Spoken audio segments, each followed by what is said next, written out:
Ouais, ça marche. Très très très belle paracha encore. Parachat Vaïgash, c'est le dénouement. C'est le dénouement surtout de toute cette affaire de la vente de Yosef. Alors on avait vu Kafatz, tu te rappelles Kafatz? On va essayer de voir ensemble Be'ezrat Hashem, B'siyata Ishmael Mamash, parce que c'est assez profond ce qui s'est dit de regarder Kala. J'espère qu'on l'a bien compris et qu'on pourra bien le transmettre Be'ezrat Hashem. Il y a un passouk dans la paracha. Donc lorsque Yosef va se dévoiler à ses frères, il rit comme ça. Hein. Regardez mon kiki. C'est bon. Non, il a dit ça. Il a raison. Alors je te rassure, c'est pas tous les mardis comme ça. Il y a parfois des gars qui sont pas bien, ils ont un Je connais au contraire. Ah, j'ai compris. C'est ouh là là. Bon, revenons à nos moutons, d'accord, on va rester zen ce soir, d'accord? Ok, alors je concentre Bezrat Hashem. Il y a écrit comme ça, Vaïten et kolo bifri. Vaïten et kolo bifri. Il va donner sa voix dans le pleur. Je traduis un texto. Vaishmu Mitzraïm, mais donc tout l'Égypte va entendre le pleur de Yosef, Vaishma Bet Paro et toute la maison de Paro. Et Omer Yosef el Achiv Ani Yosef, et là il va se dévoiler à ses frères. Et là il dit à ses frères, je suis Yosef. Oh Davicha, est-ce que mon père est encore vivant? Et là et aucun ne pouvait lui répondre. Kinyalou Mipanav, ils ont été étonnés, ils ne pouvaient plus, ils étaient c'est en pleine tête, en pleine boomerang qui leur revient, en pleine tête. Ok, après c'est le kiki, l'histoire du kiki. D'accord. Mais nous on s'arrête juste avant parce que je vous connais, d'accord? Ce qui était à Dubaï reste à Dubaï, nous on est maintenant à Ranana. Ok. La question elle est simple. Il y a ici le Igra Dekala. Alors vous savez c'est qui le Igra Dekala, on ramène très souvent. C'est le rabbi de Midinov, le Bnei Issachar. Il a écrit Igra des Pirka, Igra Dekala, il a écrit le Bnei Issachar. Et il pose la question par rapport à ce verset-là de la paracha, Vaïten et kolo bifri. C'est quoi Vaïten et kolo bifri? Il a donné sa voix dans le pleur. Le langage de la Torah, il est bizarre. C'est quoi Vaïten et kolo? Vaïten shon matana. C'est quoi Vaïten? Il a donné la tête. Ça veut rien dire. Vaïten, à qui il a donné? Il a donné sa voix, bifri. Et puis la Torah, elle pourrait écrire Veirim et kolo, ou bien Vaïen directement. Et à la limite, dis pas Vaïten. Vaïten, Maounatan. Maounatan Machéou, il n'y a rien donné, il ne donne rien du tout. Vaïten et kolo, bifri. Dis-moi Vaïevk, il a pleuré. Dis-moi Veirim et kolo, il a élevé la voix dans le pleur parce qu'il a pleuré vraiment intensément, tout le monde l'a entendu. Ce que tu veux. Mais le terme Vaïten et kolo, bifri, il est bizarre. Si vous voulez leur donner le pardon. Ah, vas-y, commence pas à te rappeler des cours, toi. Vas-y, arrête, c'est long. Arrête, ça suffit. Ouf. Il y a trop de bons élèves dans cette pièce. Ça suffit. C'est moi, mais sur Kiki. Il suffit de peu, hein. On y va? T'as compris la question? Et le Igra Dekala ramène le Midrash Rabbah. Le Midrash Rabbah, il dit comme ça. Vaïten et kolo bifri. Yosef, donc il a donné sa voix dans le pleur. Keshem shelo piyes Yosef et achiv. Et la bifria. De la même manière que Yosef Hatzadik, piyes, il s'est réconcilié avec ses frères par le pleur. Car Hakadosh Boru eno goel et Israël ela mitoch priya. La même chose, l'Atid Lavo, qu'on attend maintenant, Bezrat Hashem, Hakadosh Boru à la fin des temps, délivrera le Ham Israël par les pleurs. Mitoch, c'est grâce aux pleurs. Sheneemar, Babechi Yavohu, ou Betachanunim Ovilam. Dans Yesfer Yirmiyah, lorsqu'il parle là-bas, le prophète de la fin des temps, Hakadosh Boru Mera la Geoula, il a écrit Bipri Yavohu, avec les pleurs, ils reviendront, ou Betachanunim Ovilam, mais avec les supplications, il les amènera. D'accord? Donc, nous ramène le Radikala, le Midrash Rabbah. Et le Midrash Rabbah fait la correspondance entre le pleur de Yosef lorsqu'il se dévoile à ses frères, et encore une fois, le lâchant de Vaïten, et la fin des temps. Et de la même manière que lorsque Yosef s'est dévoilé à ses frères avec le pleur, Akadosh Baruch Hu se dévoilera, parce que c'est quoi la Géoula? C'est quoi la Géoula? C'est quoi la délivrance? C'est lorsqu'on verra Dieu. Comme à l'époque de Dam Rishon avant la faute, comme c'est au Beth Amikdash où on voyait Akadosh Baruch Hu. Donc Akadosh Baruch Hu à la fin des temps se dévoilera à nous, amènera la Géoula par les pleurs. C'est comme l'oiseau l'oiseau quand on prend les œufs. C'est comme quand on prend les œufs de la mère de l'oiseau. Ok. C'est cris, c'est pour les cris, elles pleurent et on dit que c'est pareil, c'est une signification pour faire venir le machar. D'accord, bon, bien fait, d'accord. Mais là, on va essayer de voir le rapport entre Yosef, le pleur de Yosef, et le pleur de la Géoula. Maintenant, avant de continuer, le parallèle dans le Midrash, je sais pas si vous avez fait attention, écrit Vaïten et Kolobifri. Donc, il a donné sa voix dans le pleur. De qui on parle ici? Yosef. Donc, c'est Yosef qui a pleuré. D'accord? Ok. Et on te dit, de la même manière que Yosef, il s'est réconcilié avec ses frères par le pleur, et qu'est-ce qu'il a fait Yosef en vérité? Lorsqu'il pleure, qu'est-ce qu'il y a écrit dans le verset? Je vous l'ai lu. Vaïten et Kolobifri. Et qu'est-ce qu'il y a écrit après? Et il s'est dévoilé. Hein? Et il s'est dévoilé. Tout de suite après, qu'est-ce qu'il a fait? Ani Yosef. Alors Davichai. Donc tout de suite il se dévoile. Donc qu'est-ce que tu vois? Le rapport entre le Bechi, en le pleur de Yosef, et tout de suite il se dévoile. Et tu comprends le Midrash. Et le Midrash il nous dit que la manière à la fin des temps, Akadosh Baruch Hu nous délivrera que par les pleurs. Mais on dit c'est quoi la Géoula, mon sadique? C'est quoi la Géoula? C'est quoi la délivrance? C'est le dévoilement de Dieu. Mais alors qui c'est qui va pleurer? Qui c'est qui a pleuré avec les frères? C'est Dieu. C'est Yosef. Et Yosef, il a pleuré, il s'est dévoilé. Donc, c'est-à-dire qu'à la fin des temps, qui c'est qui va pleurer? Kaviachol Akadosh Baruch Hu. Akadosh Baruch Hu. Et que Dieu va nous délivrer par le pleur. Et le but de la délivrance, c'est le dévoilement de Dieu. Donc, de la même manière que lorsque Yosef s'est dévoilé à ses frères, c'est lui qui a pleuré pour se dévoiler. Kaviachol, à la fin des temps, Akadosh Baruch Hu. Pour se dévoiler, Kaviachol, il pleurera. C'est clair? Et là, on va essayer de voir ensemble le rapport entre le dévoilement de Yosef et le Bechi de Yosef, Vaïten et de Kolo, et à la fin des temps, il y a Akadosh Baruch Hu, le dévoilement d'Hachem. C'est clair, vous avez tout dans la tête, c'est bon les amis? Écoutez bien, c'est vraiment extraordinaire. Il dit le Igradekala, quand tu vois dans le verset, il y a écrit Vaïten et Kolo Bivri, il va donner sa voix dans le pleur. Kolo, ça s'écrit Kouf, Vav, Lamed, Vav. Kolo. Dans la Torah, il y a écrit Kouf, Lamed, Vav. Il n'y a pas le Vav. Souvent, il y a ça. Chasser, souvent, mais il y a une explication pourquoi. Ouais. D'accord. Ici, c'est Chasser, Vav. Donc, Kolo, comment tu l'écris? Kouf, Vav, Lamed, Vav. Et là, quand il écrit Vaïten et Kolo, il n'y a pas le Vav. Ça fait Kalo. Kalo. Exactement. Grec Kalo. C'est quoi ce ignan-là? Vaïten et Kolo, Bifri, Vaïefk. Il manque le Vav. Lama. Pourquoi? Alors, écoutez bien. Pour les anciens, vous avez écouté ça 250 millions de fois, mais on le répète encore une fois, et surtout pour les nouveaux, Be'ezrat Hashem, et c'est encore pour aiguiser, si Dieu veut, notre compréhension et notre conscience de ce que l'on va dire maintenant. Il explique, le Igra Dekala, il y a écrit dans ma Sechet Sota, Daf Nun Bet Amud Aleph. La Gemara elle dit que les Atid Lavo, Akadosh Baruch Hu Ishrat et Yetzerara.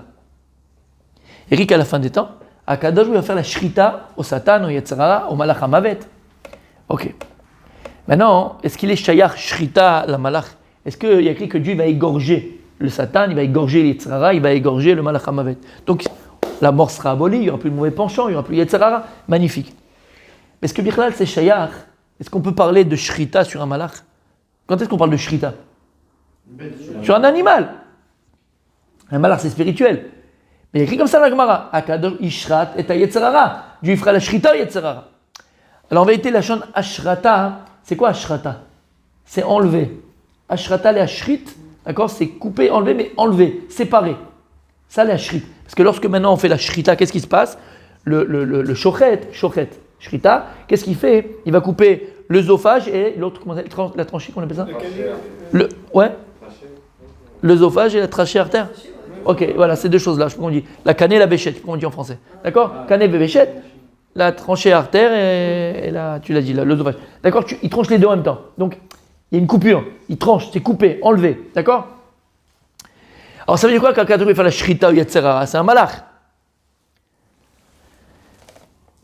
Et la Gemara de continuer, d'accord? Première question, ça veut dire quoi que Dieu va faire la shrita ou Yetzerara? Et la Gemara de continuer, elle va dire lorsqu'un Kadosh va faire la shrita ou Yetzerara, Tzadikim nidme lahem ke'ar, urshaim lahem kechut ha'se'ara. Quand les tzadikim vont voir c'était quoi le Satan, ils vont voir c'est quoi l'Yetzerara, les tzadikim ils vont pleurer, les deux ils vont pleurer. Ils vont dire waouh, Quoi, c'était ça le Yetzer Hara. C'était ça le Satan. Il voit que ça comme une montagne. Et on a réussi, Bémet, à le surmonter. Mais c'est l'Himalaya. Va montrer à un enfant de 3 ans, tu dois grimper au bout de l'Himalaya, il va te dire, mais tu me prends pour qui? T'es un malade ou quoi? T'es un fou quoi? C'est impossible pour moi, c'est insurmontable. On va prendre nous-mêmes, l'Himalaya à 6000 mètres d'altitude, tu me fais toi l'Himalaya, c'est impossible. Après, la Tchid la voix à la fin des temps, à Kadosh Baruch Hu, la Shrita Yetzer Hara, et il montrera c'était quoi le Yetzer Hara. Et lorsqu'ils vont voir ça, les Sadikim, ils vont dire, mais attends, c'est pas possible. Ils vont se mettre à pleurer. Nous, on a réussi à vaincre un truc pareil, c'est impossible. Et lorsque les Réchaïm, ils vont eux aussi voir les Yetzer Hara, quand je vais leur montrer, et ils vont pleurer pourquoi? Quoi? C'était comme un cheveu. Pour eux, ça va pas être qu'une montagne. Ils vont le voir comme un cheveu. Donc en vérité, Einstein, il n'a rien inventé du tout. Ça s'appelle la relativité. On est plus à Dubaï là, hein? Relativité. Tu vois comment il te parle avec ces petits mots là? Hop. D'accord? C'est la relativité. Mais c'est le même Yetzer Hara, soit c'est une montagne, soit c'est un cheveu. Non, tout dépend de la conception que tu as eu de lui, la conscience que tu as eu de lui. C'est pour ça que eux, ils vont voir comme un cheveu. Ils vont pleurer. Allez, le bouchin va le bouchin. On voit encore le béchi. On voit encore le pleur. Alors ça veut dire quoi quand Kadosh Baruch Hu fait la shrita Yetzer Hara? Il n'y a pas de shrita chez un malach. On a dit qu'ashrata c'est quoi? C'est enlever. D'accord? Dérober, enlever. Ok. On a expliqué plus d'une fois, et c'est là donc vous avez déjà tout ça en vous, Bezrat Hashem, mais on va encore aiguiser, Bezrat Hashem. On a expliqué que tout ce que Dieu il a créé, et tout ce que Dieu tout ce que Dieu il a créé dans la création, rien ne peut exister. Rien. Que ce soit dans le domaine, dans le tzomer, dans le chai, dans le medaber, ces 4 niveaux de création. Le domaine, c'est l'inerte, la pierre par exemple. Tzomer, c'est les plantes. Chai, c'est les animaux. Et les Abdil, medaber, c'est les hommes, l'humain.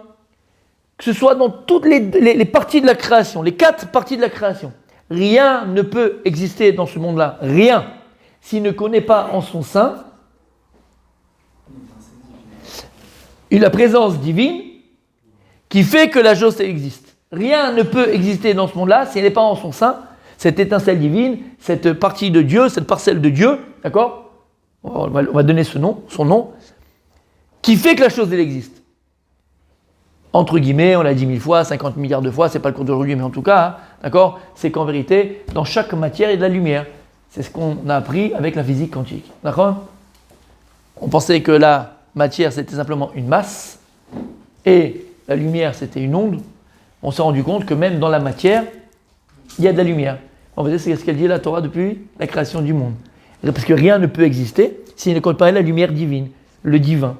Et dans toutes les 4 catégories de la création, contient en elle cette source divine qui fait que la chose existe. Pourquoi? On avait expliqué plus d'une fois. Comment est-ce que le Zohar appelle ce monde-là, dans tout le monde à nous? Alma de Shikra. Comment est-ce que le Zohar appelle le monde Olam Haba, le monde futur? Alma de Kosht. Kushta. Kushta en araméen, c'est la vérité. Le monde terrestre, il est appelé le monde du mensonge. Alma de Shikra, le monde du Sheker. Le monde spirituel, Olam Haba, il est appelé Alma de Kushta, le monde de la vérité. C'est quoi le Sheker, Abivatrice? C'est quoi le mensonge? C'est quoi le mensonge? En un mot. C'est quoi le mensonge? T'as bien fait parole le match, mon tzaddik. C'est quoi le mensonge? Alors je vais dire d'une autre manière, mais c'est ça. C'est quoi le mensonge? Il dit le Rav Dessler, c'est quoi le sheker égale n? C'est quoi le emet? C'est yesh. Donc par définition, le mensonge, il n'y a pas. Quelque chose de mensonger, un mensonge n'existe pas puisque c'est un mensonge. Ah, c'est pour ça qu'on dit dans la Gemara que tout mensonge, pour qu'il puisse avoir un petit peu d'oreille et d'écoute, d'existence, il faut une part de vérité. Donc qu'est-ce qui va faire que ton mensonge existe? C'est que tu lui as ajouté un petit peu de vérité. Mais si le mensonge, il n'est que mensonge, il n'existe pas, c'est un mensonge, donc il n'est pas. Ça veut dire qu'écoutez bien, t'entends avec moi? C'est-à-dire que si maintenant tu comprends que le Olam Hazé, il appelé Alma de Shikra, ce monde matériel, il est appelé le monde du mensonge, c'est-à-dire que ce monde-là n'a pas d'existence. Mais c'est bizarre, parce que regarde, je le touche, il existe. Je le touche, il existe. Nous, vous suivez, vous êtes là ou pas, vous suivez? Si tu me dis que le monde, c'est l'Alma de Shikra, le Sheker, il n'a pas, il n'existe pas. Echa Olam Kayam, Alma de Shikra, Ce qu'on vient d'expliquer. Mais il y a Le une monde, vérité. voilà, le monde ne peut exister uniquement parce qu'en son sein, il a une parcelle de vérité. Et la parcelle de vérité, lorsque tu vas dans le micro, et tu n'es plus dans le macro, tu vas dans le micro, c'est l'étincelle divine, c'est le divin qui existe dans chaque matière. Aussi, la matière n'a pas de quoi exister. Le plus grand exemple, on l'a maintenant devant nous, le tzaddik il est là, vous êtes devant moi, je suis devant vous, on est tous là, c'est-à-dire que le corps, c'est le mensonge, puisqu'en vérité, comment tu connais quelque chose de mensonger, dit Rav Dessler? Comment tu sais que le mensonge, c'est le mensonge? On avait plus d'une fois. Il a une fin. Le mensonge. Bon, allez-y, ok, il y a une fin définie. À partir du moment où il dit Rav Dessler, une chose elle est changeable, elle n'est pas éternelle, et elle ne gagne pas à la fin, c'est que c'est le mensonge. À l'inverse, la vérité, c'est quelque chose donc, qui est inchangeable, éternel et qui gagne. Donc à partir du moment où tu as devant toi quelque chose qui est changeable, c'est du sheker. À partir du moment où tu as quelque chose devant toi qui ne gagne pas, c'est du sheker. Ou à partir du moment où quelque chose qui a quelque chose de fini, d'accord, donc qui n'est pas éternel, c'est du sheker. Et l'homme en lui, il a ce sheker, c'est quoi? C'est le corps. Arrête le corps, il change. Tu n'es pas le même aujourd'hui que quand tu avais 20 ans. C'est normal. D'accord? Donc le corps il change, il n'est pas éternel. Et à la fin, il ne gagne pas. La mort l'emporte après 120 ans. Donc tu as en toi l'exemple même, au niveau micro, de ce que Dieu il a créé au niveau macro. Micro, le corps c'est le monde, mais c'est l'âme des chikras. Alors qu'est-ce qui fait que le corps il bouge? Qu'est-ce qui fait que la personne elle peut vaciller des sourcils? Qu'est-ce qui fait que tu bouges les doigts? Qu'est-ce qui fait que tu... C'est le divin qui est en toi, l'énergie divine qui est en toi. C'est quoi? C'est l'aneshama. Si tu le comprends, le corps ne vaut rien. C'est donc le Hémet qui est en toi, l'aneshama qui est en toi, qui fait que le corps, qui est lui-même sheker, il a une existence et une réalité. C'est clair? C'est bon? Donc par rapport au corps, l'aneshama est éternel. Oui. Mais l'aneshama elle ne change pas. Il ne change pas. C'est-à-dire que pourtant on étudie, on évolue. Bien sûr. L'aneshama elle ne change pas, ta conscience. Ce qui change en nous, c'est ce qu'il y a entre le corps et l'âme. Ce qu'il y a entre l'âme et nous, c'est quoi? C'est le dibour, c'est le ruach. Le ruach, c'est quoi? C'est la conscience. C'est ta ratsan, ta volonté, ton être intérieur. L'aneshama, qu'est-ce qu'on dit tous les matins? Elokai. L'aneshama, c'est un théora. Elle fais ce que tu veux, elle sera théora. Tu peux rien faire quand tu es avec l'aneshama. Théora, elle ne change pas. Ce que tu es qui est changeable en toi, et qui est un peu des deux, c'est le ruach, c'est le dibour, c'est la conscience. Mais bon, ça d'accord. On a compris? C'est clair jusque-là? Ok. Eh ben, tu l'as dit tout seul. Il n'y a rien de vrai à part l'aneshama. La preuve, entre guillemets, pas la preuve, c'est que, puis en exemple, encore une fois, c'est le corps. D'accord? Ce que je vois de toi, là, physiquement, c'est quoi? C'est un leurre. C'est un leurre, fils. C'est pas toi. Et du premier jour, je te dis la vérité, et le premier jour que je t'ai vu, que tu es rentré à Eliezer Yafé, j'ai pas vu ton corps. Parce que. Non, je rigole. D'accord? Mais tu perçois l'aneshama. Et comment je vais percevoir ta neshama? Par rapport à ton image là, extérieure, quel paraître, par rapport à ta façon de parler, ta façon, bien sûr, par rapport à ta façon de parler, par rapport à ta façon de t'exprimer, par rapport à tes midotes, par rapport à ce que je vois de toi, ta façon d'agir, ta façon de faire. Là, c'est l'image que me rejette ta neshama. Mais ton corps, ce que je vois à l'extérieur, c'est pas toi. C'est pour ça que je dis, comment? Non. C'est pas que ça fait partie, c'est très important, il a fait le corps, il faut écouler, mais c'est vrai, mais c'est pas toi, ce sera jamais toi. Maintenant, c'est vrai que le corps et l'extériorité du corps, le visage, on dit c'est panim. Pourquoi panim? Pnim. Panim, c'est pnim. Panim, le visage, pnim, c'est l'intériorité. C'est-à-dire qu'en fonction de ton visage, je peux déceler ce que tu es à l'intérieur. D'accord? Mais le visage, il peut changer en fonction de la place qu'on va laisser à l'aneshama. Exactement. Si tu l'aneshama, elle éclaire plus, ou le corps il exprime toute ta vie. C'est quoi le wagon dans ta vie? T'as neshama ou ton corps? En tout cas, si on a pris ce principe-là, on a compris en tout cas qu'Akadosh Baruch Hu, quand il a créé le monde, il a créé un monde donc matériel, on vient de l'expliquer, c'est Alma des Shikra, et ce monde ne peut exister uniquement parce qu'il connaît en son sein cette étincelle divine, ce divin qui le fait exister. Sheker ve'emet. C'est clair? Ok. Lorsque maintenant on a compris ce principe-là, en vérité, la partie divine qui donne existence à toute chose dans ce monde, que ce soit dans l'homme et dans toutes les parties des créations du monde, d'accord? C'est le Aleph. C'est le Aleph. Cette étincelle divine, cette partie divine, c'est le Aleph. Aloufo, Shel Olam. Aleph, quand tu l'écris, Aleph, Lamed, Pesofit, c'est Alouf. C'est quoi Alouf? Lorsqu'on parle de Aleph, on parle de Aloufo Shel Olam. C'est qui le Aloufo Shel Olam? Akadosh Baruch Hu, le maître du monde, le général du monde.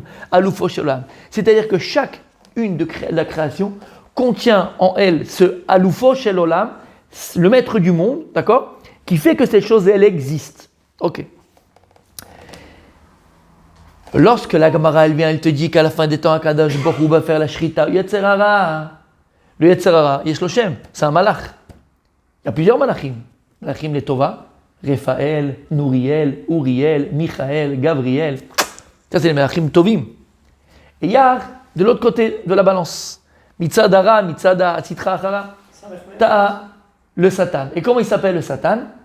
Samer, Mem, Aleph, Lamed. Samer, Mem, Aleph, Lamed. Vous l'avez dans la tête? Samer, Mem, Aleph, Lamed. Sema, et après il y a le nom de Dieu. D'accord? Ok. Maintenant, écoutez bien. Dans le Samer Mem que tu écris, Samer Mem, Aleph, Lamed, qu'est-ce que tu as en vérité? Tu as la partie divine qui l'a fait exister.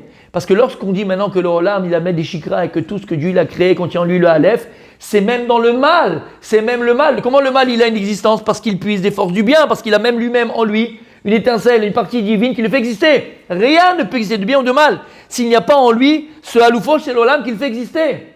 T'entends ce qu'on dit? Donc le Samer même, il a en lui Samer même Aleph Lamed, c'est son nom, Samer, d'accord? Sam, Mechoulé. Maintenant, c'est quoi qui le fait exister? Le Aleph. Le Aleph qui se trouve ici. C'est pour ça qu'il nous dit le Harizal que son nom en vérité, son nom propre, d'accord? Pas son nom composé qui le fait exister dans notre monde avec le nom de Dieu. Son nom propre, c'est quoi? Samer Mem Lamed. C'est pour ça qu'il y a écrit dans le Pasuk, dans Dvarim, on parle là-bas de Vaïtranan, à cet Adiberot, qu'est-ce qu'il y a écrit là-bas? On n'a pas le Loyelecha Elohim Achim. Il dit, on n'a pas le droit de faire aussi des qu'on appelle ça? On n'a pas le droit de faire des formes de soleil, la lune, les étoiles. Et là-bas, qu'est-ce qu'il y a écrit? Pen tishtachavun, de peur que vous allez vous prosterner devant elle. Vasitem lachem pesel, temunat kol semel. Kol semel, qu'est-ce qu'il y a dans la Torah? Pesel, c'est une statue. Mais kol semel, et tout semel, comment dire en français semel? Tout signe. Donc en vérité, il dit ici le Harizal, c'est quoi semel qui est écrit dans la Torah? C'est le Satan, c'est l'Yetzer Hara. Ou semel, c'est la paracha. Perek Dalet, Pasuk Tetzaïn. C'est magnifique. Donc quand il y a écrit lachem pesel temunat kol semel, c'est quoi semel? C'est le Satan. C'est le Satan, Yetzer Hara, mais dans son état brut. Maintenant, lorsque le Yetzer Hara, il a une prise, il existe, il est là, pour qu'il puisse exister dans le monde, même lui, il va puiser son existence du Aloufo Shel Olam, de la Rouchaniout, du Tov et du... Et donc, en vérité... Exactement, tout à fait. C'est pour ça que tu comprends, ça dit. Lorsque la Gemara dans Masata, il dit à Kadosh, pourquoi la fin dernière il va faire la Shrita au Satan, au Yetzer Hara. Il n'y a pas de Shrita. Shrita, c'est quoi? C'est couper. Il va couper le mot Semer même Aleph Lamed. Il va couper, il va faire la Shrita. Il va enlever sa partie de lui. Il va enlever son Aleph. À partir du moment où Akadosh Baruch Hu, il se sépare, il s'enlève d'un endroit, qu'est-ce qu'elle fait la chose? Elle meurt. Elle n'existe plus. Puisqu'on dit que le sheker, c'est quoi? C'est haine. Le sheker n'existe pas si tu enlèves de la vérité au mensonge. Le mensonge n'existe pas puisque c'est haine, il n'est pas. Donc qu'est-ce qu'il va faire? C'est quoi la shrita? Ici, la notion de shrita que Dieu va faire au Tzara. C'est pas shrita, il va prendre le couteau. C'est des choses beaucoup. Voilà. Akadosh Baruch Hu, il va se retirer du Samer même. Il va rester que Samer même là-bas. Et là, il a plus de quoi exister. C'est ça la shrita que Dieu va faire au Satan au Yetzirah. C'est clair? Écoutez bien. C'est une question que je me pose depuis. Alors attends. Ok. Écoutez bien. Ah ouais. Regarde bien, écoute bien. Maintenant, écoutez bien, mes amis. Là, maintenant, c'était juste l'introduction pour essayer de comprendre ce qu'on va dire. Béhémet, vous avez tout dans la tête, là, les amis? Patrice, t'es là? Vous avez tout dans la tête? Tu es là, mon sadique? Ok. C'est bon? C'est bon. Ok. N'oublions pas d'où on est parti. Il y a écrit dans le pasuk Vaïten et kolo befri, il va donner son pleur dans les béchis. On a dit c'est quoi Vaïten? Et le Midrash nous dit que de la même manière que Dieu Yosef il s'est dévoilé à ses frères, Et pour ça, il a pleuré avant. Akadosh, bon, pour se dévoiler, il va d'abord pleurer. Magnifique, extraordinaire. Maintenant, écoutez bien. On voit beaucoup que Yosef il pleurait. Ça, il a beaucoup pleuré. Dans le Midrash, il écrit que lorsqu'il était vendu par ses frères, il est parti exactement. Il est parti pleurer sur le kever de Rachel Imenu, sur le chemin quand il était vendu par les Midianim. Il a pleuré là-bas. À chaque fois, il va pleurer dans les chambres, tout seul. Puis il ne veut pas encore se dévoiler. Il y a un Shem Ishmael extraordinaire. Pourquoi il a essayé de se retenir? Après, on te dit qu'il n'a pas réussi à se retenir. Machma qu'il a voulu se retenir, il n'a pas pu se retenir. Pourquoi il voulait se retenir? Bon, c'est pas maintenant, peut-être Shabbat, on parlera de ça. Mais en tout cas, il pleure beaucoup, Yosef. Lama, Makara, pourquoi tu pleures? Qu'est-ce qu'il y a? Écoutez bien. Comment? Je vais que c'est négatif. En tout cas, c'est un grand pleurnicheur a priori. Il pleure. Qu'est-ce qu'il y a? On dirait, voilà. Je fais exprès de dire ça. C'est bizarre, il pleure beaucoup, Yosef. Écoutez bien. Il avait une âme féminine, hein. Voilà. Aïe. Ça devait être Dina, hein, Yosef. Tu rigoles ou quoi? Mais c'est ça? Il avait un... Émet. Alors écoutez bien. Masculin, féminin. Voilà. Aujourd'hui, ça semble... Ok. On va plus dire monsieur, madame. MX. Ok, écoutez bien maintenant. On a dit que le Samech Mem, Sarosh El Esav, c'est l'ange préposé à l'Occident, l'ange préposé à Esav. Ma Gematria Shelo. Ouais, c'est ma question depuis 15 ans. Voilà, c'est ce que, ça fait 15 ans que je cherche pourquoi ce chiffre-là il revient. Ma Gematria Shelo. 130. Ça fait combien 130? Ça fait quoi 130 dans l'être? 130, c'est la faute d'Adam. Ça fait quoi 130, c'est la faute d'Adam Arishon, il a fait. C'est quoi? Donc quand tu prends Samer Mem Aleph Lamed, Samer Mem, ça fait 100. Lamed, 130. Maintenant, ça c'est 131, c'est quand tu as le nom de Dieu. Donc si tu fais la Shrita, il y a fait. Mais t'enlèves, tu fais la Shrita ou Yetzerara, lui, son essence même, c'est 130. Le Samer même, c'est 130. C'est clair? Ok. Gematria 130. Ah, ouais. 130. C'est quoi en lettres 130? En lettres? Ouais. Nous, on n'a pas de chiffre dans l'hébreu. 130, ça veut rien dire. On n'a pas de chiffre. La Torah, elle n'a pas de chiffre. La Torah, c'est des lettres. C'est quoi chez nous? Aleph. Comment on écrit l'année dans laquelle on est? C'est Kouf, la Med. Tashpab. On n'est pas à 5700. Il n'y a pas de chiffre chez nous. Tashpab. D'accord? Comment? Kouf, la Med. Kouf Lamed. Kol. Sans le va. Aïe. C'est bizarre, non? Kouf Lamed. C'est quoi Kouf Lamed? C'est le kol. C'est bizarre? D'accord? Ah ben kol, attends, on va voir. C'est le kol. C'est bizarre ou pas? Ok. Si c'est conjonction, c'est coordination. C'est V. C'est colo, c'est son col à lui. C'est son cal, d'accord? C'est tout. Mais c'est col. D'accord? Ok. Yosef Hatzadik, écoutez bien. Hein. Yosef Hatzadik. Pourquoi est-ce que c'est lui qui a été choisi pour aller en Égypte? Il va être vendu par ses frères. Il va être vendu à Potiphar. Il va être vendu dans le donjon. Il va être mis dans le donjon. Il va être roi d'Égypte. Ok. Pour Moshe et compagnie, pour recevoir les... Pour recevoir la Torah. Tout à fait. Encore une fois, pourquoi est-ce que c'est Yosef qui va être choisi précisément pour cette mission-là? Il avait d'autres frères, il y a 12 tribus. Pourquoi Yosef, il va lui-même être choisi pour cette... Il y a l'étoile de Yosef, Yaakov. Il y a l'étoile de Yaakov, Yosef. C'est la lignée de Yaakov, c'était lui qui devait... Ok, alors comme Issachar, il sera à la Torah. Lui, il fera... Lui, c'est lui directement. Pourquoi lui? Pourquoi par rapport à la galoute? Pourquoi par rapport à la galoute? Il a fait le travail des sables, Yosef. Il a pris la place des sables. Il devait avoir un couple. Yaakov. Non, Yosef. C'est pas la part des sables. Yosef, il va combattre les sables. Oui, il a commencé, mais il devait, au départ, Yaakov et Esav devaient faire le travail ensemble. Yaakov dans le spirituel, Esav dans le matériel. Esav n'a pas voulu le faire. Yaakov, il a fait, mais c'est Yosef qui va le compléter. Et c'est pour ça que Yosef, il descend dans la partie la plus matérielle du monde pour quelque part élever la matière vers le spirituel. C'était le travail d'Esav. Donc c'est Yosef. D'ailleurs, quand Yaakov il part de Shlavan, il part que quand il a Yosef. Parce qu'il sait que c'est l'antidote à Esav. D'accord, il a fait, c'est joli, c'est vrai. Emet, tout ce que je dis pour l'instant, c'est Emet. Alors maintenant, on va essayer de voir. Non, c'est vrai, très vrai ce qu'il dit. Emet, on l'avait vu de toute façon. Ce que tu as dit aussi, c'est vrai. Hein. On va essayer de voir une autre facette de Yosef. D'accord? Et pourquoi Dafka Yosef, lui, il va être missionné, on dit? Missionné. Yosef Hatzadik, écoutez bien. Tout ce que dit, c'est Emet. Il dit le Shem Ishmael. Yosef Hatzadik, il avait une telle darga. Écoutez bien, et c'est pour ça que je vous le dis maintenant. Le Echol Itapek. D'accord? Le Echol Itapek. Donc il ne pouvait plus se retenir. Il est obligé de raconter, de dire, c'est moi Yosef. Bachma qui voulait, oui, se retenir. Lama. Parce que Yosef Hatzadik, il avait compris, écoutez bien ce qu'il dit chez Mishmuel. Yosef Hatzadik, il avait compris que toute la galoute Mitzrayim aurait pu se passer uniquement au niveau micro, pas au niveau macro. C'est-à-dire uniquement par rapport à lui. C'est-à-dire que lui tout seul, il aurait pu être Metaken, Kod Galout Mitzrayim chez la Mitzrayim. Et quand il a été vendu, et quand il est dans les donjons, et quand il a subi les machins, et tout ce qu'il a subi, Yosef, il savait que chaque rega, que lui il était en souffrance, parce qu'il ne s'est pas dévoilé à ses frères, il ne s'est pas dévoilé à son père, et que son père il pleure. Galoute, c'est quoi la galoute? C'est quoi la galoute? On va le voir, c'est à la fin du cours, mais c'est quoi la galoute? Pour comprendre c'est quoi la galoute, je comprends c'est quoi la géoula. C'est quoi la géoula? C'est quoi la délivrance? Dévoilement de Hachem, on a dit. Il a fait. La géoula, c'est un dévoilement. Donc c'est quoi la galoute? Le voile, bon. Quand c'est caché. Quand tu ne le vois pas. Yosef, il est caché. Il ne sait pas que c'est Yosef. Afechaloda, il croit qu'il est mort. Et son père, il est encore Avel. En deuil. Il est encore en deuil. Il croit que c'est fini. Il croit que c'est mort. Il croit qu'il a raté le coche. Tout est.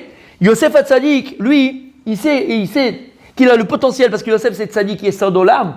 Il a le potentiel en lui, seul, de, entre guillemets, porter toute la galoute d'Israël en lui. Et c'est ce qu'il veut. Et il sait. Comment? Alors, ce qu'il explique par rapport au Pasouk, quand il dit maintenant, Velo echol li tapek, d'accord? Il ne peut pas se retenir. Mashmak, il voulait se retenir. Il ne voulait pas encore dire que c'était le frère. La preuve, Velo echol li tapek, il ne pouvait plus se retenir. Mashmak, il voulait quoi? Il voulait oui se retenir. Alors, il a tout un. On ne va pas rentrer dans les détails, je vous l'en ferai plus tard. Mais il amène ici son raisonnement à cette explication extraordinaire que Yosef Hatzadik, qui est appelé Tzadik Esod Olam. Et donc, Tzadik Esod, c'est quoi? C'est que tout repose sur lui. Tzadik Esod Olam, c'est lui le Tzadik du monde, partout. La bracha, elle passe, par toutes les galères, il passe, comme Mashiach. Il y a qui comme Mashiach. Pourquoi il prendra sur la tête? Mashiach, il prend sur la tête toutes les fautes d'Israël. C'est pour ça qu'il l'a appelé Umlal, il l'a appelé Mesken, il l'a appelé Evion, il l'a appelé Evion. Pourquoi il l'a appelé Evion? C'est le Mashiach Hashem. Tant qu'il n'est pas dévoilé, il l'a appelé Evion. Lui, il veut une chose, qu'est-ce qu'il veut? Se dévoiler, ou lo yachol, à cause de nous. Yosef, c'est pareil. Yosef, il veut se dévoiler, mais là, il ne veut pas encore se dévoiler. Lama, le yachol li tapek. Pourquoi il ne veut pas se dévoiler? Parce qu'il sait qu'à chaque instant qui passe, il peut être Metaken, toute la galoute de Mitzrayim. Alors bon, le Echol Itapek, il n'a pas pu. Il n'a pas pu se retenir, il a compris que c'était le moment où il devait, entre guillemets, se dévoiler. Parce qu'il n'a pas pu se retenir. Et il dit le Shemituel, Alvaï Shoaim Itapek. Alvaï, on n'aurait pas eu toutes les galères qu'on connaît jusqu'à aujourd'hui. On n'aurait pas eu les galères qu'on connaît jusqu'à aujourd'hui. Mais maintenant, écoute bien. Et c'est à ça que je vais arriver. Donc Yosef Hatzadik, il a ce potentiel-là. Le potentiel de quoi? De porter sur lui toute la galoute. Maintenant, il ne l'a pas fait. Bon, ça, c'est, on met de côté. Mais Yosef Hatzadik, il va être donc lui choisi pour tous les raisons que vous avez données, pour toutes les raisons que vous avez données. Il va être lui choisi pour porter cette mission, d'aller en Égypte, de commencer la galoute d'Égypte, de préparer le terrain là-bas, d'accord? C'est Yosef Hatzadik.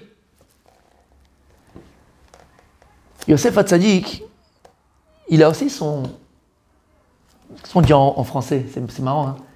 Il est schizophrène.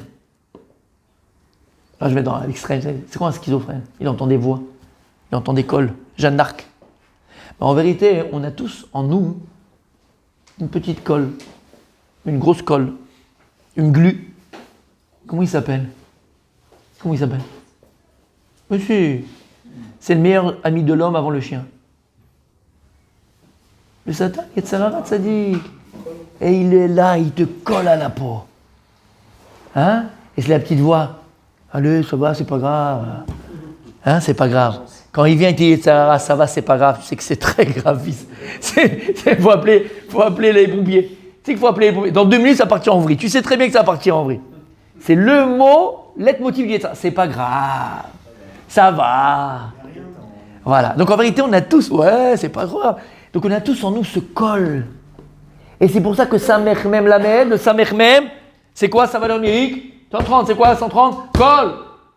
On a tous en nous ce col, et qui est là, et qui nous parle, et qui essaye de nous persuader que si tu ne jettes pas sur la secrétaire, tu vas rater un truc de ouf, fils. C'est une fois dans la vie, personne ne te voit, allez, t'es à Paris tout seul. Chir, qu'est-ce qu'il y a? T'as le col. C'est pour ça, hein, écoutez bien, hein. Tout le but, en vérité, de cela, c'est quoi? Pourquoi les Yetzirah, on l'écoute? Qu'est-ce qui fait que le Yetzirah, on a, là, franchement, honnêtement, entre nous, la preuve, La preuve, c'est que tout de suite après une belle avéra que tu as fait, en général, les gens normaux, en général, on regrette. C'est pour ça que la Gemara dit quoi? En adam chote ela imken nichnas bo ruach shtut. Un homme ne faute que s'il y a un vent de folie qui lui passe. Et la preuve, c'est que le vent de folie il est passé, juste après, tu t'en veux, parce que tu sais que c'est pas bien, tu sais qu'il fallait pas, tu sais que... Oui ou non? Ok. Qu'est-ce qui fait qu'on l'écoute? Mais c'est tout simple, mon ami. Si le Satan, l'Yetzerara, il était sa mère même Lamed, c'est-à-dire qu'Akadosh Baruch Hu, il a déjà fait la Shrita au Yetzerara, tu vois le mal, il est là. Personne! Si tu vois le feu, ça, le feu. Qui est l'abruti du quartier, qui va se dire, allez, tu sais quoi, je vais me faire un kiff, je me jette dans le feu? Il n'y a pas personne. Là, tu vois l'Yetzerara, c'est du feu, c'est un ravin, c'est clair. Tu sais ce qui fait qu'on faute? C'est quoi? C'est le Aleph. C'est le Aleph, c'est un peu de vérité qu'à l'intérieur. Il faut d'abord être connecté à... Il y a quelque chose. D'accord? Donc écoutez bien, ne perdez pas le fil. Ouais? Qu'est-ce qui fait qu'on faute en vérité?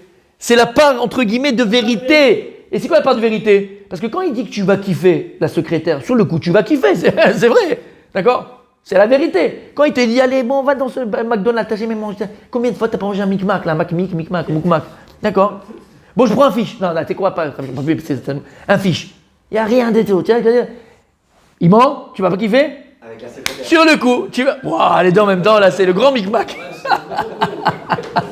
D'accord? Donc là, tu vas vraiment kiffer. Tu comprends? Donc, qu'est-ce qui fait que tu l'écoutes, lui, et Satan, etc. C'est la petite part de vérité qui est vraie dans ce que tu vas faire. T'as compris ce que ça veut dire?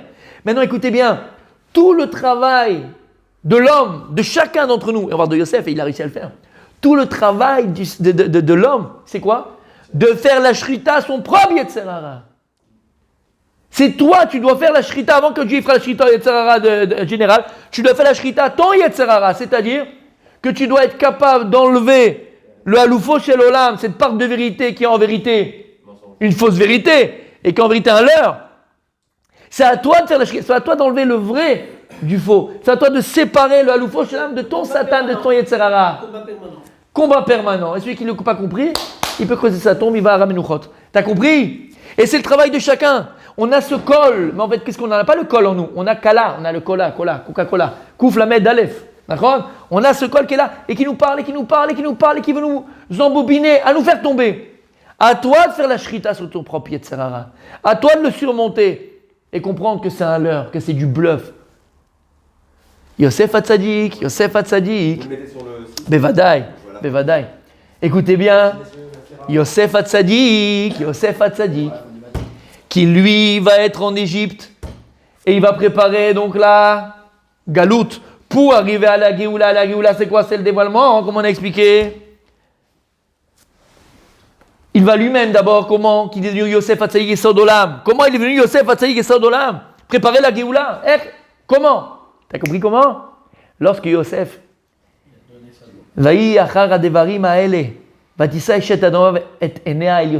lorsque maintenant la femme de Potiphar, elle va poser ses yeux sur Yosef, Vatomer Shirvaimi, elle va répéter, la colle qui revient, la voix qui revient, couche avec moi.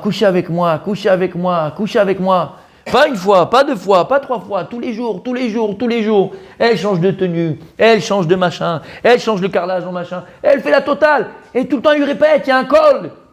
Et tu te rends compte comment ça résonne dans la tête de Yosef Hatzadik, ce col, cette voix-là de la femme de Potiphar qui était une bombe atomique. Comment ça résonne?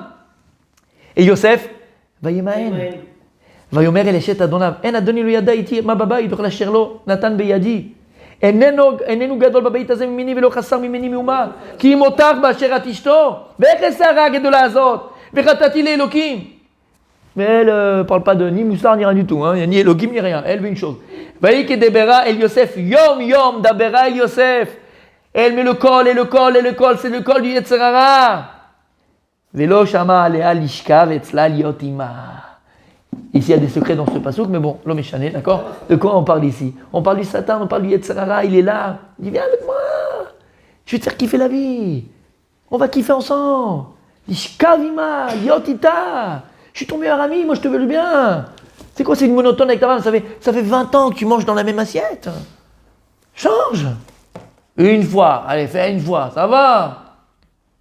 T'as jamais fait un petit coup dans les affaires? T'es toujours droit comme ça? Regarde les mecs qui ont fait des magouilles, ils ont ce qu'il faut. Non, toi, à chaque agoura, tu dis voilà, j'ai pris ça, j'ai fait ça. Tu fais un petit peu en dessous de la table, fais un truc, fais un gros coup. On te propose un gros coup. Je suis avec toi, on va kiffer. Pourquoi pas? Et Yosef Hatzadik, qu'est-ce qu'il a fait? Il n'a pas entendu la voix, il n'a pas entendu la colle. Qu'est-ce qu'il a fait? Il a réussi à enlever le Aleph du col. Il a laissé le col. Il a laissé quoi? Samech Mem Lamed. Il a vu le Satan, il a vu le mal, il a vu le piège. Il a vu que là, il n'y a pas d'avenir. Il a vu que là, ça l'a amené à la mort. Il a vu surtout Il a dit que le ciel a vie, il a eu des aides. Ok, d'accord, mais malgré tout, il a réussi à Midgaber. Elle dit à 32 ans, un petit jeune, En Malasot. Qu'est-ce qu'il a réussi à faire? Enlever le Aleph de Kouf Lamed du Satan, Samech Mem Aleph Lamed. Il a laissé le Samech Mem Lamed. Et donc le mal, il était clair. Le mal, il était là, il était défini. Il n'a même pas flirté avec lui. Il n'a même pas essayé de s'amadouer avec lui. Il a réussi à sortir le Kol. Shamata, il a sorti le Kol. C'est bon? C'est bon jusque-là? Il a fait, Méon. Ok. Maintenant, écoutez bien, c'est le dénouement de toute cette histoire. Be'ezrat Hashem.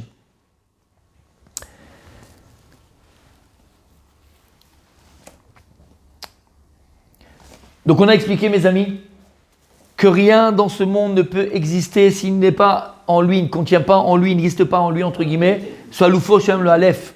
Aloufo Shel Olam. Le Aleph. Aleph, c'est Aloufo Shel Olam, le maître du monde qui se trouve à l'intérieur. Explique Rabbi Nachman de Breslev, entre autres, explique la chassidoute de manière générale, et même pas que le Maral de Prague aussi, tout le monde donc. Le travail d'un juif sur terre. Le travail d'un juif sur terre. Et c'est ce qui nous associe tous. Comment on le fait? Ça, c'est différent. Toi, tu le fais différemment, chacun le fait différemment. Mais, ce qui nous associe tous dans ce monde-là, c'est quoi? C'est d'arriver à dévoiler le Aloufo Shel Olam de la matière. Comment? La gloire de Dieu. Exactement. Tout le travail, mon tzaddik, que tu as à faire dans ce monde-là, c'est dévoiler le Aloufo Shel Olam, les kol d'Ava. Tu dois dévoiler Akadosh Baruch Hu dans chaque chose. C'est-à-dire, dévoiler le Emet du Sheker. Parce que lorsque tu vas sortir le Aloufo Shel Olam de la matière, tu vas réussir à dévoiler le Emet qui existe dans ce monde-là. Et le seul Emet, c'est celui de Dieu. Donc le travail d'un juif, le travail de chacun d'entre nous, c'est arriver à faire ressortir, à dévoiler en vérité le Aloufo Shel Olam, le maître du monde qui se trouve dans chaque chose de ce monde-là. Est-ce que c'est clair? C'est bon? Comment? Dévoiler ou comprendre? Dévoiler. Maintenant, pour le dévoiler, il a fait. Alors, je prends cette vague-là pour continuer. Il a fait Mérod. Écoutez bien. Il amène le grade des Kala. On dit dans les Teilim tous les matins. Arofé, Lishvouré, lève. Arofé, Lishvouré, lève. C'est dans les Teilim. Dieu, il guérit. Les Shvouré, lève. Les cœurs brisés. Arofé, Lishvouré, lève. Dieu, il guérit les cœurs brisés. C'est bizarre. C'est quoi Arofé, Lishvouré, lève? Dieu, il guérit les cœurs brisés. C'est quoi Lishvouré, lève? Écoutez bien. Si on a compris maintenant que le travail de chaque juif, c'est de dévoiler le Aloufo Shel Olam, le Aleph qui se trouve dans chaque chose. Tu peux, une seconde, aller au tableau, mon tiré tzaddik? Merci. Tu peux m'écrire un Aleph de la Torah, pas un Aleph moderne, un Aleph de la Torah. La Torah, c'est ça comme ça. L'inverse. L'autre, il est plus haut que l'autre, il est en bas et l'autre, il est en haut. Si je ne me trompe pas. Non, c'est comme ça, ouais, c'est comme ça. T'as... Voilà, ouais, comme ça, enlève l'autre, ça fait une croix gammée, on dirait. Celui-là, j'enlève? Ouais. D'accord? Okay. Alors reste là. Il y a écrit dans les Télim, Arofel, je vous relève Rabbi Yigal, Akadosh Baruch Hu, il guérit les cœurs brisés. C'est quoi les cœurs brisés? Ouais. Arofel, je vous relève. Écoutez bien, c'est quoi le travail de chaque juif, Rabbi Daniel? Le travail de chaque juif, c'est de dévoiler le Aloufo Shel, le Aleph qui se cache dans chaque chose. Parce que chaque chose contient en lui cette parcelle divine, ce Aloufo Shel Olam, le maître du monde. Oui? Ok. Quand maintenant il dit le Y décala, Atachover et ta Aleph, Tishbor et ta Aleph, Beshtaim. Casse le Aleph en deux. Voilà. Qu'est-ce que j'ai en haut? Un Yud. Quand tu écris le Aleph, ça c'est un Yud. Écris à côté. Yud, et après la barre c'est Vav. Donc j'ai Yud Vav. J'écris comme ça. Yud Vav. Yud Vav, ouais. Yud Vav. Et de l'autre côté j'ai quoi encore? Yud et Vav. Et Yud Vav. Je vous relève, je casse. Écris-moi encore Yudvav. Est égal. Est égal. Gamatria. Est égal. 10, 20, 32. Écris-moi ça. 32, Gamatria. Lève. Lève. Écris-moi lève. Égal lève. Écoute bien. Arofeli, je vous relève. Arofeli, je vous relève. Lorsque maintenant t'es chauver et ta lève. C'est quoi hein? C'est le lève. Ah, tu me dis, bon, c'est mignon, c'est bien. Ma grand-mère peut trouver ce truc pareil. Écoute bien. Vous avez un sidour? Mechila? Oui. Tu peux donner à notre Tunisien là-bas? Rabbi Chiche. Mon Rabbi Tzadik? Tu me prends dans Bar Yochai, qu'on fait tous les vendredis soirs, nous les Tunisiens. Tu vas comprendre la force de la Tunisie, monsieur. Monsieur qu'ils font. Alors, mais à partir d'aujourd'hui, tu vas le faire tous les vendredis soirs. À partir d'aujourd'hui, mon Tzadik. En Brira. Vas-y, après ce cours, tu es obligé de le faire, Tzadik. Vas-y. Après ce cours, prends-moi. Quoi? Après ce cours, tu ne pourras pas faire autrement. Mais tu en as deux avec toi. Ils vont comprendre, c'est les deux là, ils vont dire, les premiers, ils vont dire, vas-y. Vas-y. Ouais, qu'est-ce que je dis? Quoi, tout? Non. Quand on parle là-bas, lève les tivot. Baruch atah Adonai Eloheinu melech haolam shekol nivoro. Vas-y. À la fin. Le troisième, l'avant-dernier, troisième. Dis tout. Yud, Chochma, Keduma. Ishkafta, Lichvodo, Penima. Ishkafta, Lichvodo, Penima. C'est quoi Penima à l'intérieur? Lev, Netivot, Reshit, Teruma. Allez. Ad Keruv, Mishar, Ziv, Orecha. Tu me le traduire? Vas-y. Bar Yochai, Yud Chochma Keduma. Yud Chochma Keduma. C'est quoi Yud Chochma Keduma? Le Yud représente la Chochma Keduma, la première Chochma. Yud Chochma Keduma. Keduma, c'est la première Chochma. Yud Chochma Keduma. Ishkafta, Penima. Lui, toi, Rabbi Shimon Bar Yochai, tu as réussi à pénétrer le Yud qui représente la première, les prémices de la Chochma de la création. Voilà où il est rentré, Rabbi Shimon Bar Yochai. Lev Netivot. Voilà, Lichvodo Penima, je viens de le dire. Lev Netivot. Lev Netivot, Reshit, Teruma. Lev Netivot, c'est quoi? Vas-y. 32. Netiv, chemin. C'est plus que. C'est moins, c'est pas chemin. Mais voie. 32 voies. Reshit Teruma. Les prémices de ta Teruma. At Keruv, Mishar, Ziv, Orecha. Voilà, bon. Et alors? C'est quoi? Rien que pour savoir, mon tzaddik, c'est ce que tu fais quand tu fais Bar Yochai le vendredi soir. C'est ce que tu fais. Non? Je te dis, tu seras obligé de le faire vendredi soir. Tu veux que je te dise? Alors je te dis. Ata boré ta olam. Bria ta olam. Parce que quand est-ce que Dieu il a fini de créer le monde? Shabbat. Attends. Quand tu vois là maintenant, qu'est-ce qu'il y a après, juste après? Le prochain, vas-y, juste pour rigoler. Or mouflé, Roum Ma'ala. Ouais, vas-y, continue. Yareta Mileabit Kirabla, Ta'aluma Ve'ayin Korala, Nam Ta'ayin Lote Shorecha. Ok, et celui d'avant? D'avant. Avant. Regarde. Bekodesh HaKodashim. Ouais. Kav Yarot, Mechadesh Kodashim. Kav Yarot. Sod Hamishim, Kasharta Kishreshim. On comprend rien. Comprends rien. Kav Yarok. Je sais que tu comprends. Omer Azov, c'est quoi le Kav Yarok? On a ici les 10 Sphirot. Quand tu regardes, on a dedans les 10 Sphirot. Les 10 Sphirot. Et là, dans la chanson que tu dis, on parle des 10 Sphirot. Kav Yarok, c'est quoi? C'est Bina. Après, on parle de Chochma et après, on parle de Keter. Même si en vérité, Chochma vient avant Bina, mais l'homme est chané. Comment? Là, on reparle dans les détails. D'accord? Quand tu fais Bar Yochai, tu viens et tu mentionnes tous les 10 Sphirot. Et c'est les 10 Sphirot avec lesquels Dieu il a créé le monde. Taboreta Olam. Kav Yarok, c'est le Bina. Chochma, c'est quoi? C'est la Chochma. L'autre, c'est quoi? C'est Keter. Tu entends ce que tu dis? Alors, qu'est-ce que tu dis dans Chochma, on a dit?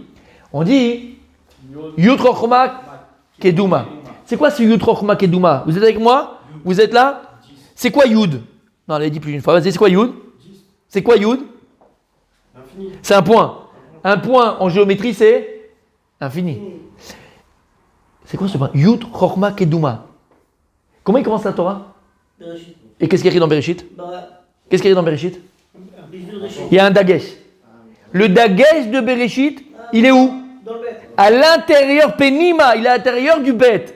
C'est quoi? C'est la Chokhma Elokit, c'est la Chokhma Keduma. C'est cette Chokhma-là qui a devancé la création du monde. Et c'est ça qu'il dit le Gaon de Vilna, que toute la Torah Kula, toute la Torah, tout l'univers, tout ce que tu veux, il est dans ce point-là. Et c'est ce qu'on avait dit, qui nous explique le Ramban dans Bereshit, comment Dieu il a créé le monde, le Big Bang. Big Bang. Que le monde, dans sa conception, c'était d'abord Nekuda Ktana, Yesh Miaïn.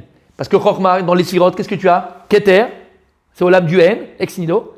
Et après, tu as Chokhma. Chokhma, qu'est-ce qu'on dit aussi dans les Chachamim? Va Chokhma, qu'est-ce qu'il y a dans les Pesukim? Va Chokhma, Me'aïn Timatza. C'est pas Me'aïn d'où elle vient, mais En Timatza. La Chokhma, elle vient du Olam En.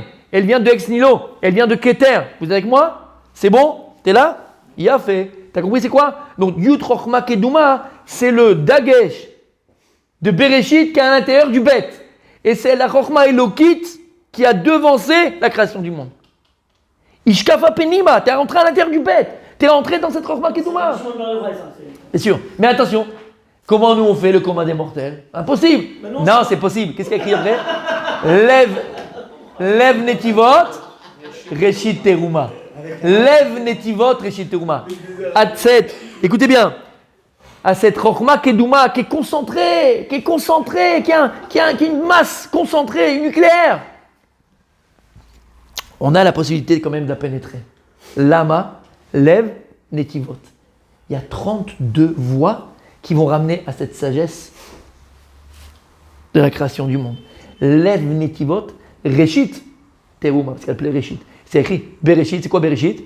Bishvil Israël, c'est écrit Reshit. Reshit Teruma. Shamata, Lev Netivot. Donc quand on te parle de Lev Netivot, ce sont, il dévoile le Rabbi Shimon ben Yochai, Lev Netivot, ce sont les 32 voies que Dieu nous a données qui vont nous ramener à cette sagesse des prémices de la création du monde. Est-ce que c'est clair? T'as compris? Il y a fait meurtre. Ouais. Lev Netivot Reshit Teruma. C'est quoi Lev Netivot? Écoute bien maintenant. Il y a écrit Arofel Ishvore Lev, Arofel, Ishvour et Lev. Akadosh, il guérit les cœurs brisés. Maintenant, on a dit que le travail de chaque juif, c'est quoi? Se dévoiler le Haloufo Shel Olam. Maintenant, on a dit c'est quoi? Le dévoilement, c'est la Géoula. Quand tu parles de Géoula, c'est ça de dévoiler. Quelque chose qui était caché, quelque chose qui était prisonnier, quelque chose qui était enfermé. Lorsque tu le libères, donc tu le dévoiles aux yeux de tous, tu es Goel Oto, tu le délivres. C'est clair? Donc lorsque maintenant un juif, il va mettre toute sa Chokhma, Lev Netivot, il met toute cette Chokhma à comprendre comment est-ce que ça pousse un arbre. Shamata, tu vas essayer de comprendre comment est-ce qu'un arbre il pousse. Pas pour essayer de planter des choux après, ça tu peux le faire. Mais pour essayer de comprendre la Chokhma Telokit, le Haloufo Shel Olam, le Aleph qui se trouve à l'intérieur. Pour cela, qu'est-ce que tu fais? Tu utilises ta Chokhma, toi, Lev Netivot, et tu vas pénétrer le Haloufo Shel Olam. Tu vas dévoiler le Haloufo, pas le pénétrer. Tu vas dévoiler le Haloufo Shel Olam. Où? À l'extérieur. Et c'est ça qu'on appelle la Géoula. La Géoula, c'est dévoiler quelque chose qui était emprisonné. Alors Dieu, Akadosh Baruch Hu, lorsqu'il a créé le monde, il a créé le monde avec cette volonté-là de se cacher dans la nature. Et à nous, ses enfants, de le dévoiler. Dévoiler ses bienfaits, dévoiler son abondance, dévoiler la grandeur de Dieu pour la gloire d'Hachem. C'est ça tout le but de la vie. Tout le but de notre vie. Comment? Exactement. Et c'est quoi ça? C'est dévoiler le Haloufo Shel Olam. C'est quoi? Par comment? Comment je vais arriver à le faire? Lev Netivot. Par le Lev Netivot. Encore une fois, c'est ce qui va me permettre de dévoiler le Haloufo Shel Olam. Est-ce que c'est clair jusqu'à présent? On est avec moi? C'est bon? Ok. Un peu d'eau? Ah, écoutez bien, on a terminé bientôt. Là, on a la réponse à notre question.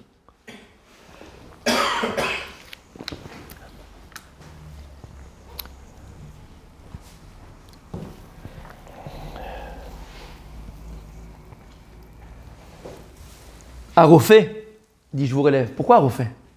Si tu dis qu'il y a un Arofé, c'est qu'il y a un malade. C'est quoi la maladie de la Neshama? Quelles sont les maladies de la Neshama? Et encore une fois, tous les mots M-A-U-X que tu vas connaître au niveau de ton corps, c'est uniquement le résultat d'un mot de l'âme. Comme le Harizal, les gens allaient le voir, il dit j'ai mal au doigt, j'ai mal au dos. Ah, toi c'est Shema Israël, t'as pas bien fait. Ah, toi t'as pas fait de Daka. C'était comme ça, c'est d'accord? Puisqu'on a Ramach et Barab ou Shisagidav, c'est en fonction des centaines de la Torah. C'est un truc de fou. Tu comprends? Tout ce qui t'allume au physique, en vérité, la cause, elle est métaphysique. Arofé, donc Dieu il guérit quoi? C'est quoi la maladie? C'est quoi la maladie de l'âme? Aïe, aïe, aïe, il le vit, mon Julien. C'est quoi? C'est être dans la galoute? Du créateur, l'âme elle veut que remonter vers là-haut. C'est quoi la galoute de l'homme? C'est quoi la galoute, mon petit? Quand est-ce que toi-même t'es en galoute? Comment dire galoute en français? Je ne sais pas, on a compris. Quand est-ce que tu es en exil? C'est quoi l'exil de l'être? C'est quoi l'exil de l'homme? Lorsque la personne, elle vit sa vie sans voir Dieu. Lorsque la personne, elle vit éloignée d'Akadosh Baruch Hu.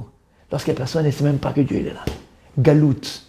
C'est pour ça que le Rabbi Lubavitch il disait la seule différence entre Gola. Gola, c'est quoi? C'est l'exil. Gola, c'est l'exil. Et la délivrance, c'est quoi? Geoula, c'est le Aleph. À partir du moment où tu dévoiles le Alufo Shel Olam Bechayecha dans ta vie à toi, automatiquement, c'est magique. C'est magique. Geoula, tu vis une délivrance. Ta vie, elle est complètement différente. Avec ta femme, c'est différent. Avec tes enfants, c'est différent. Dans ton business, c'est différent. Dans ta façon de respirer, elle est différente. Ta façon de vivre, elle est différente. Mais ça dépendait de quoi? Qu'est-ce qui manquait dans ta vie? Aleph, tu étais dans la Gola, tu étais dans l'exil intérieur. Tu étais loin d'Akadosh Baruch Hu. Tu comprenais rien, tu étais loin, tu n'avais que des questions, tu avais que des doutes. À partir du moment où tu as compris qu'il fallait placer, qu'il fallait dévoiler Alufo Shel Olam dans ta vie personnelle, dévoiler Dieu dans ta vie, mettre une place prépondérante à Akadosh Baruch Hu dans ta vie, qu'est-ce que tu as vécu? La gué ou là? Parce que tu as mis le Alufo Shel Olam Bechayecha. Donc quand est-ce qu'une personne elle est malade au niveau de l'âme? Quand est-ce qu'une personne elle est malade au niveau de l'âme? Lorsqu'elle n'a pas placé Akadosh Baruch Hu dans son existence. L'âme elle est malade, la personne elle est malade. Il manque Alufo Shel Olam. D'accord? Il manque Alufo Shel Olam dans ta vie. C'est clair? Alors qu'à partir du moment où tu vas commencer à utiliser ta chorma, lève nitivot, avofé lishvour el lève, Akadosh Baruch Hu, il guérit ceux qui s'ouvrim et à lève, s'ouvrim et à alef. Ces personnes qui vont acquérir la chorma, qui vont avoir l'intelligence de chercher Akadosh Baruch Hu et de dévoiler Alufo Shel Olam. Alors ce alef que tu vas dévoiler, à qui tu le donnes? Qui c'est qui va en profiter en premier? Ata be'atzmecha. Tu vas prendre l'Alufo Shel Olam bechayecha. Arofé lishvour el lève. Akadosh Baruch Hu, il guérit ceux qui sont capables de casser le Aleph, c'est-à-dire d'utiliser la chokma que Dieu leur a donné, l'intelligence et la réflexion que Dieu leur a donné pour chercher le Alufo Shel Olam. Alors cette personne, Akadosh Baruch Hu, a refait l'Ishvur élève. Akadosh Baruch Hu, il est mérapéroto. Akadosh Baruch Hu le guérit et c'est automatique. C'est pas que Dieu va venir spécialement te guérir, c'est qu'à partir du moment où tu mets Alufo Shel Olam, c'est rare et foi. Tu as une vision normale, tu as une vision juste de la vie, des choses, des vraies valeurs. Tu as compris ce que ça veut dire? C'est automatique. Tu as compris? C'est pour ça que dans le mois de Slacha, ouais. Il y a un règle au début, un à la fin. Dès que tu mets Akadosh Baruch Hu au début des choses, tu réussis. Il a fait. C'est pour ça, mes amis, écoutez bien, que c'est tout le principe de la Teshuvah. Regardez le Zohar, vous savez ce qu'il dit le Zohar? Il dit Yosef ou Shabbat, comme Rabbi Shimon ben Yochai.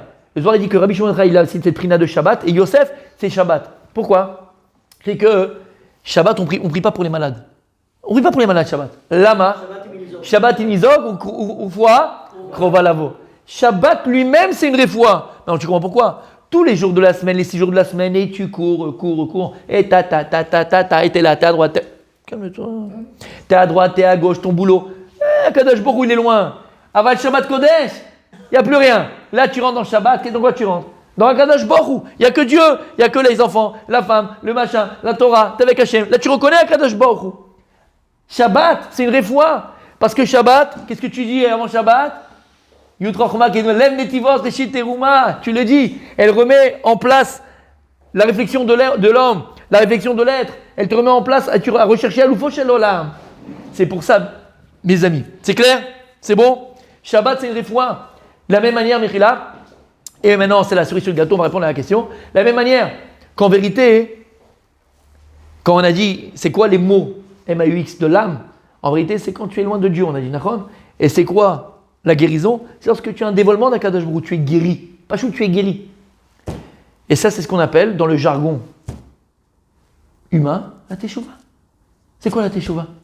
La teshuva, c'est de passer à un stade de chocher, de galoute, d'obscurité, d'exil personnel à un stade où tout est clair, où tout est beau, où tu vois Dieu, où tout est Géoula, délivrance. Tu as délivré ton esprit, tu as délivré ton cœur, tu as délivré ton être. Tu choisis, tu as des réponses à tes questions. Et tu veux que je te dise plus? Tu n'as même plus besoin, tu n'as même plus de questions.